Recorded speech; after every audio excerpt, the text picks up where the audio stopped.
Marjorie Angelvin, bonjour. Bonjour. Nous sommes à 3 semaines du premier tour des élections municipales.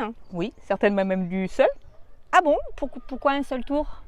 A priori, il semblerait que nous soyons deux candidats aux élections municipales prochaines. Donc, d'un point de vue mathématique, l'élection se jouera en un seul tour, le 15 mars.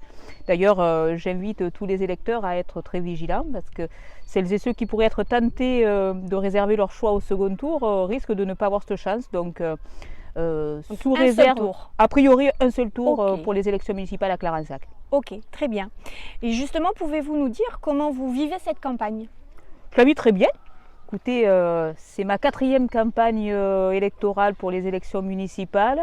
Je la vis plutôt sereinement. Je suis bien entourée. J'ai une équipe qui travaille le terrain avec moi. Et puis, nous sommes surtout assis sur un très bon bilan que nous revendiquons et qui ne nous fait pas rougir. Donc, une campagne pour convaincre et une campagne pour assurer et une campagne d'enjeu. D'accord. Justement, vous nous avez annoncé dans vos différents documents 7 grands thèmes de campagne. Pouvez-vous nous les expliquer, nous les redétailler? Oui, bien sûr. Je vous dirais que plus que des thèmes, c'est surtout des enjeux pour mon équipe et pour moi. Bien évidemment, on va y retrouver la solidarité, qui est le principal des enjeux, me semble-t-il, en 2020, l'aménagement du territoire, la sécurité. On va aussi retrouver dans ces enjeux la jeunesse, l'enfance, nos finances, qui sont très importants, et puis le développement durable. D'accord.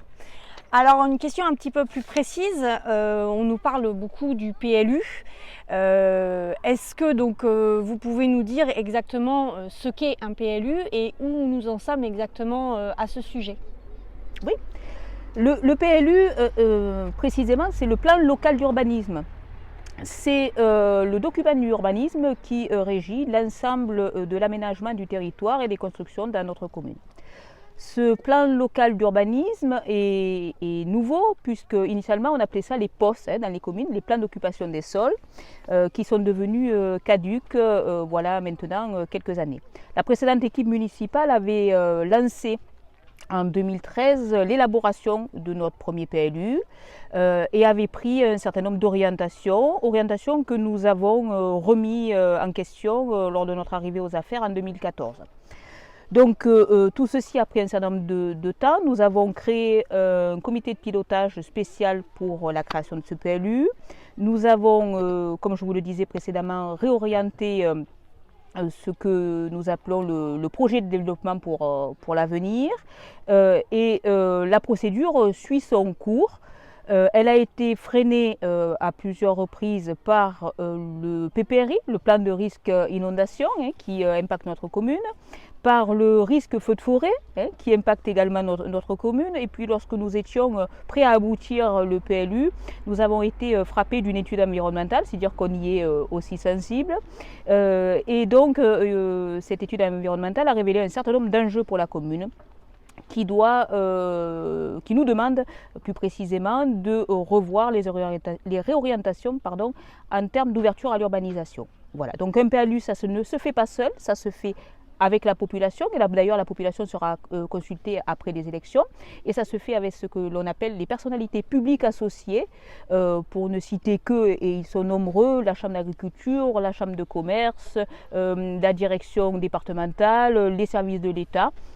Et donc il faut mettre tout ce petit monde d'accord, être en conformité pour arriver à l'aboutissement de ce PLU. Aujourd'hui, le conseil municipal a débattu du PADD, des projets de développement. À l'issue des élections, plutôt après les élections, ce PADD sera présenté en réunion publique à la population et il conviendra après d'arrêter le PLU pour après le rendre opposable via le conseil municipal. Donc je pense plutôt à l'automne 2020. D'accord, très bien. Vous nous avez parlé dans votre précédente réponse de l'environnement.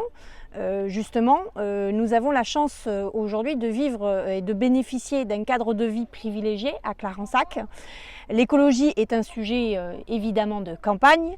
Quel est votre point de vue à vous sur l'écologie ? Je pense que ce ne devrait pas être un sujet de campagne. C'est un sujet transversal, c'est un sujet du quotidien et c'est un sujet qui doit interpeller à la fois les élus que nous sommes, les élus citoyens que nous sommes, tant dans nos quotidiens que dans l'élaboration de tous nos projets. Et d'ailleurs, ça a été notre démarche sur le précédent mandat, puisque nous nous sommes saisis, alors certains de mes concurrents me disent que c'est anecdotique, moi je veux bien, mais nous nous sommes saisis de l'éclairage public, qui était très énergivore, et donc la commune a investi de l'ordre de 500 000 € sur 9 ans pour pouvoir rénover la totalité de l'éclairage public. Nous avons été sensibles à l'environnement dans la construction de nos bâtiments, c'est important. Beaucoup de nos bâtiments sont obsolètes, sont anciens, donc nous avons entrepris un plan pluriannuel de rénovation énergétique de nos bâtiments. Il faudra continuer dans l'avenir, nous n'avons pas été assez loin. Et puis l'environnement, c'est aussi cette préservation dont nous devons être acteurs tous les jours, au quotidien, des plus jeunes aux plus anciens. Alors ça y va du papier dans la rue que l'on va jeter, où là aussi un effort a été fait sur le mobilier urbain, il faudra continuer. Ça y va de la cartouche qu'on peut laisser lorsqu'on pratique la chasse. Ça y va du McDo qu'on laisse traîner dans la rue lorsqu'on le consomme. Je fais de publicité à personne, bien évidemment. Mais en tout cas, l'écologie, l'environnement, c'est pas le sujet à la mode pour les élections municipales. C'est le sujet de tous les instants. C'est pas le sujet privilégié d'un parti. C'est comme si on disait que la gauche doit se soucier du social, que la droite se réserve l'entrepreneuriat et qu'un seul parti se réserve l'environnement. Non, c'est des sujets transversaux, c'est des sujets qui doivent être pris non pas à la légère et qui doivent être comment je vous dirais ça, le fil conducteur de toutes les ambitions que l'on peut avoir, peu importe nos sensibilités politiques. D'accord, sur le court et le long terme en fait. Mais bien évidemment, aujourd'hui l'enjeu c'est la protection de notre planète, on en est tous convaincus. Maintenant, il faut aussi que l'on se remette en question les uns les autres, qu'on soit aussi cohérent dans nos propos. On est à Clarensac. Il ne s'agit pas aujourd'hui de réserver les voies sur berge, d'empêcher la circulation un jour ou l'autre. Il faut que tous nos projets environnementaux soient à l'échelle de notre commune. Ce sera l'enjeu de notre mandat, de mon mandat prochain. D'accord, merci. Concernant la sécurité, c'est aussi un sujet qui appartient à chacun d'entre nous. En ce qui vous concerne, comment vous envisagez la sécurité sur Clarensac ? Envisager la sécurité sous-entendrait l'insécurité. Je ne suis pas persuadée qu'à Clarensac on vive en insécurité. N'en demeure pas moins que nous devons garantir aux Clarensacois de vivre en toute sérénité. Et l'enjeu est plutôt là. Nous avons, sous le précédent mandat, initié un certain nombre de choses. Nous avons déjà parlé de la création du poste de police, du recrutement d'un 4e policier municipal. Police municipale qui tourne depuis plusieurs semaines maintenant, depuis quelques semaines, 7 jours sur 7. C'était important pour les Clarensacois. Et à cela, nous avons commencé un plan pluriannuel de déploiement de la vidéoprotection. 11 caméras sont installées sur la commune. Il faudra aller plus loin sous le mandat prochain. Donc nous avons initié participation citoyenne. Participation citoyenne, excusez-moi, consiste à nommer dans un certain nombre de quartiers des référents. Alors on est loin de la milice américaine, on est loin de créer des shérifs de quartier, on est loin de tout ça. Il s'agit juste d'être vigilant. C'est un label qui existe en France sous le nom plus connu de voisins vigilants. Donc nous l'avons initié à Clarensac, c'est participation citoyenne. Beaucoup de Clarensacois se sont assez spontanément portés candidats pour être ces référents de quartier. L'enquête de moralité en préfecture vient de finir et donc d'ici le printemps, participation citoyenne sera totalement active sur Clarensac. Donc pour le mandat prochain, on continue dans ce sens. Et puis la sécurité, c'est aussi le déplacement des personnes. C'est étroitement en lien avec l'aménagement du territoire. Donc il conviendra de sécuriser les carrefours, de sécuriser les voiries, de faire en sorte que les uns et les autres puissent se déplacer sans le moindre risque. Voilà ce que je sous-entends aussi dans la sécurité des Clarensacois. Merci. En quoi consiste l'aménagement du territoire d'une commune comme Clarensac, Marjorie ? L'aménagement d'une commune et notamment de son territoire comme pour Clarensac, c'est un terme qui peut paraître un peu barbare, peut-être un peu présomptueux même, mais effectivement il convient de l'expliquer aux Clarensacois. L'aménagement d'une commune, c'est tout simplement de la prévision et de l'organisation. Comment est-ce que l'on prévoit le fait qu'on ait des nouveaux arrivants qui arrivent naturellement sur la commune, comment on les loge, comment on envoie les enfants à l'école, comment on les fait garder dans les crèches, comment on leur permet d'exercer leurs loisirs, et puis comment on assume leur vieillesse. Voilà ce qu'est l'aménagement du territoire, tout ça bien évidemment articulé autour de leur déplacement, comment on se déplace dans une commune, soit en véhicule, soit à pied, selon qu'on soit valide, selon qu'on soit en difficulté. Voilà, c'est tout simplement ça l'aménagement du territoire, c'est cette imbrication d'obligations pour une commune, pour que tout le monde vive dans de bonnes conditions en fait. Donc du coup, ça passe obligatoirement par la vente de biens immobiliers et par l'achat d'autres pour répondre à ses besoins. Ça passe pas obligatoirement. C'est une question de choix et d'opportunité et puis de solution. Très clairement, et je vois à quoi vous faites allusion, mon opposition me reproche d'avoir vendu les bijoux de famille. Il faut s'arrêter 5 minutes sur le pourquoi de la vente de ces biens. Déjà, nous n'avons pas vendu les bijoux de famille. Nous avons eu des opportunités. Vous savez, en termes de logement aidé, la commune est soumise à la loi SRU. Loi qui frappe les communes de plus de 3500 habitants. À ce titre, elle doit produire des logements aidés, des logements sociaux. Nous en devons aujourd'hui, c'est le dernier arrêté de la préfecture, de l'ordre de 250. Et lorsque nous sommes arrivés aux affaires, il en existait 42 sur la commune. C'est dire le parcours qu'il restait à faire. À cela, nous avons fait le constat qu'il n'existait pas plus sur la commune de foncier disponible pour construire, mais pas que pour construire du logement social, pour construire un lotissement, pour construire une école, pour construire un court de tennis si nous en avions besoin. Donc une obligation d'un côté de construire et l'impossibilité de le faire parce que nous n'avions pas de foncier disponible. Ou alors, pas de moyens financiers de le faire, puisque je vous rappelle que nous étions dans le réseau d'alerte de la préfecture à ce moment-là et que nous ne pouvions ni recourir à l'emprunt, ni investir. Aussi, nous avons fait des choix, mais que nos prédécesseurs avaient commencé à faire. Je pense qu'il faut aussi regarder parfois dans le rétroviseur. Nous avons fait le choix de mettre en vente la parcelle dite de l'Authentique, que nous avons donc fini par céder. La parcelle de l'Authentique, c'est l'ex-boulodrome au cœur du village. Nous l'avons cédé pour 600 000 €. Le but étant d'y construire 37 logements aidés et 3 logements en primo-accession. C'est bien moins en termes de densité que ce qu'avait prévu l'ancienne équipe. L'ancienne équipe avait prévu de l'ordre de 54 logements et c'est un projet qui avait fait grosse polémique pendant la précédente campagne puisque les Clarensacois ne voulaient pas de ce projet.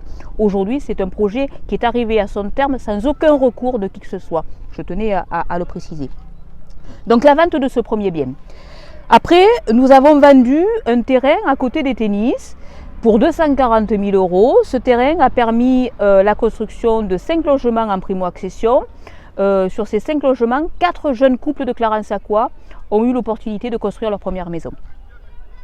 Nous avons aussi vendu le terrain dit de Saint-Romain, le terrain qui est juste en dessous du cimetière. Là aussi, 240 000 € que nous avons cédé à un bailleur social, un toit pour tous, et qui va commencer prochainement la construction de 15 logements aidés, 15 logements individuels aidés, d'une qualité remarquable, je tiens à le souligner. Nous avons également vendu un hangar à la sortie du village direction de Saint-Côme pour un montant de 120 000 €. Ce hangar n'était d'aucune utilité pour la commune, nécessitait un certain nombre de travaux que nous ne pouvions pas envisager et un jeune garçon souhaitait se lancer dans une activité commerciale. Nous avons donc eu cette opportunité, nous y avons cédé ce hangar. Voilà en tout et pour tout ce que la commune a cédé comme bien. Elle a cédé des biens non pas pour enflouer les caisses de la commune, ça existe dans d'autres communes, mais c'est pas ce qui a été fait à Clarensac. Elle l'a fait par opportunité stratégique d'aller construire soit du logement social, soit de révéler une activité commerciale. Nous avons vendu, mais nous avons acquéri aussi. Ça a été le cas, vous en avez certainement entendu parler, de l'ancienne pharmacie. Là aussi, une opportunité. Un local commercial qui se libérait avec pour seul projet un énième logement en rez-de-chaussée. Le conseil municipal a jugé opportun de faire l'acquisition de ce bâtiment commercial pour un montant de 136 000 €, qui a été d'ailleurs aidé, subventionné par l'I-Métropole à hauteur de 77 000 €. Et donc nous a permis l'installation d'un commerce nouveau sur la commune. Un restaurateur l'a tenu pendant 18 mois. Le bail vient d'être cédé et un nouveau restaurateur ouvrira ses portes dans les prochains jours. Donc voilà ce que nous avons acheté. Nous avons aussi fait de l'acquisition foncière. Je vous disais tout à l'heure que nous manquions de foncier. Nous avons fait l'option d'acheter 2 terrains sur la commune, l'un à l'entrée de Clarensac, route de l'Anglade, pour 10 000 €. C'est un terrain qui n'est pas constructible, mais nous avons pour l'ambition de créer un équipement pour la jeunesse, type un parcours de santé ou un équipement ludique. Et puis nous avons fait l'acquisition d'un grand terrain à côté de l'école pour 50 000 €. Et ce terrain a vocation, puisqu'il est pour partie constructible, mais pour sa majeure partie non, a pour vocation à accueillir plus tard un équipement public. Enfin, dernière acquisition qui a été faite, c'est le hangar qui est au croisement de la roue du Stade et de la roue de l'Anglade. Ce hangar a été acheté pour 40 000 €, a vocation à être détruit pour mettre en sécurité prochainement le carrefour roue de l'Anglade, route de Nîmes et roue du Stade, qui est très accidentogène. Voilà donc l'histoire de la vente des bijoux de famille, mais aussi, j'ai envie de dire, de la dot qu'on a constituée pour la commune, parce que c'est aussi ça à prévoir. C'est anticiper, c'est faire des acquisitions, c'est parfois faire des ventes, tout ça dans l'intérêt général. Voilà, encore une fois, je suis très à l'aise sur ce sujet-là, il n'y a aucun problème. Très bien. Vous venez de parler de chiffres, donc c'est tout naturellement que je vous questionne sur les finances de Clarensac. Vous nous avez informé à l'entrée de au début de votre mandat, la commune était dans le réseau d'alerte de la préfecture. Qu'en est-il aujourd'hui et qu'envisagez-vous en termes de finances pour demain? Qu'en est-il aujourd'hui à force de travail? Parce qu'il serait malhonnête de ne pas le reconnaître vis-à-vis de l'administration qui a beaucoup contribué, mais aussi vis-à-vis des élus de ce mandat qui ont fait en sorte de rétablir les finances de la commune. La commune est sortie du réseau d'alerte de la préfecture depuis 2016. Bon. Elle a aujourd'hui un rythme de croisière qui correspond à une commune de 4 300 habitants, un budget de fonctionnement relativement stable et un budget d'investissement qui est aussi stable. Je rappelle que sur le mandat qui vient de s'écouler, aucun nouvel emprunt a été souscrit. Alors là, évidemment, ça a pour effet mathématique de réduire la dette de la commune, mais nous aurions pu aussi, par de la mauvaise gestion, augmenter le ratio par tête d'habitant de ces prêts, de cet encours de dette. Ce n'est pas le cas, ça a réduit. Donc la dette a diminué, nous n'avons emprunté aucun euro supplémentaire, nous n'avons certainement pas augmenté les impôts, bien au contraire, nous les avons réduits. Je rappelle, d'1,12 point sur le foncier bâti et de quasiment, non, de 15% sur le foncier non bâti, en passant de 85% à 70%. Ce n'est pas assez. Il faudra certainement continuer à l'avenir à travailler sur la fiscalité parce que les Français et les Clarensacois n'y échappent pas, sont pressés par cette fiscalité. Donc il faudra que nous y travaillions. Ceci dit, n'oublions pas que c'est les seuls revenus de la commune.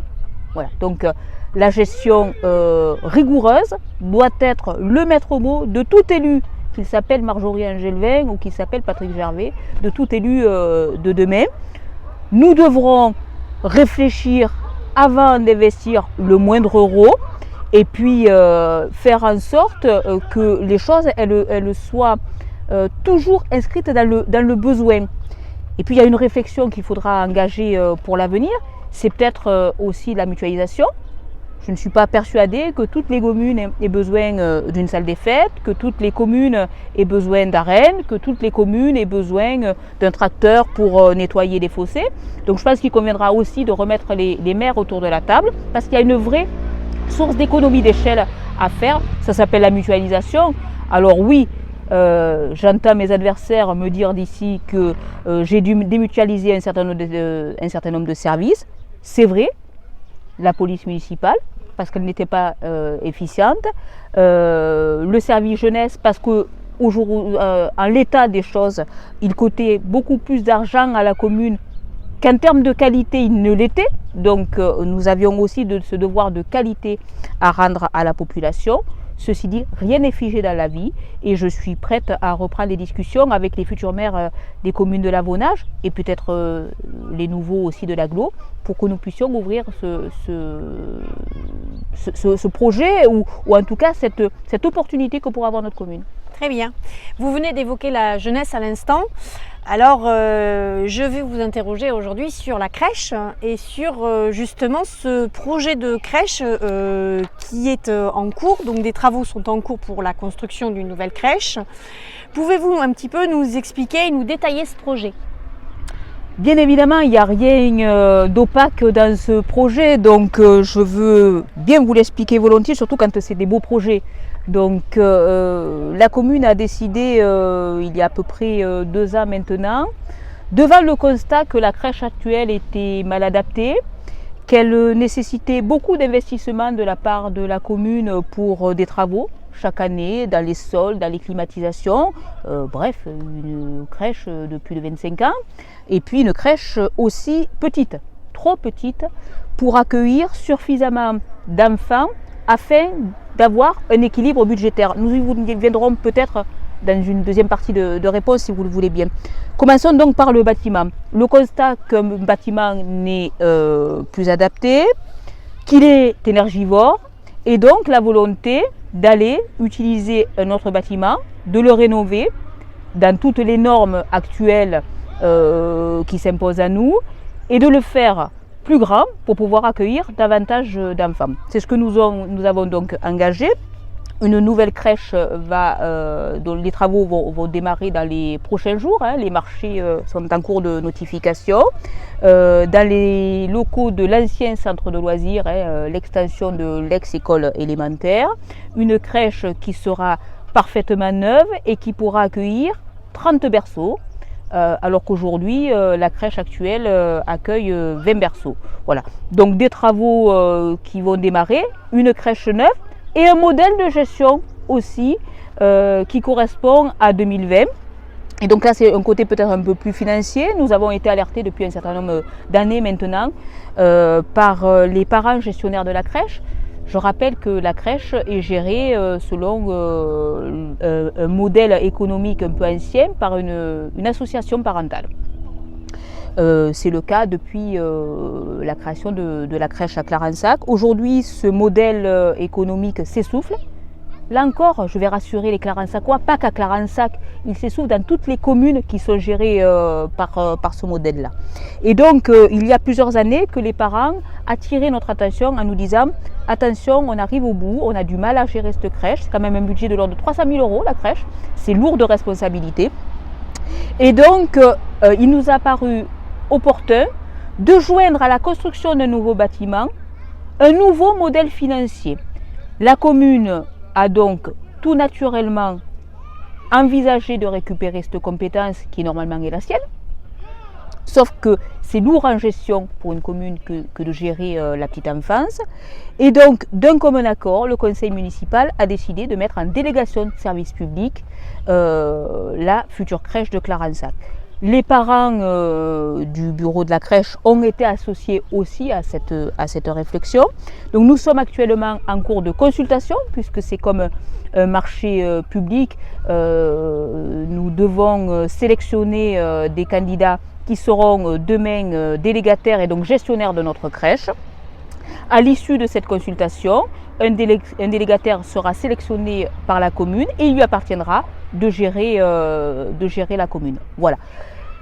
il y avait quand même un certain nombre d'enjeux sur ça. C'est pas si simple de le raconter, ça nécessiterait peut-être beaucoup d'heures et de temps à l'expliquer. Mais par contre, nous avions des obligations.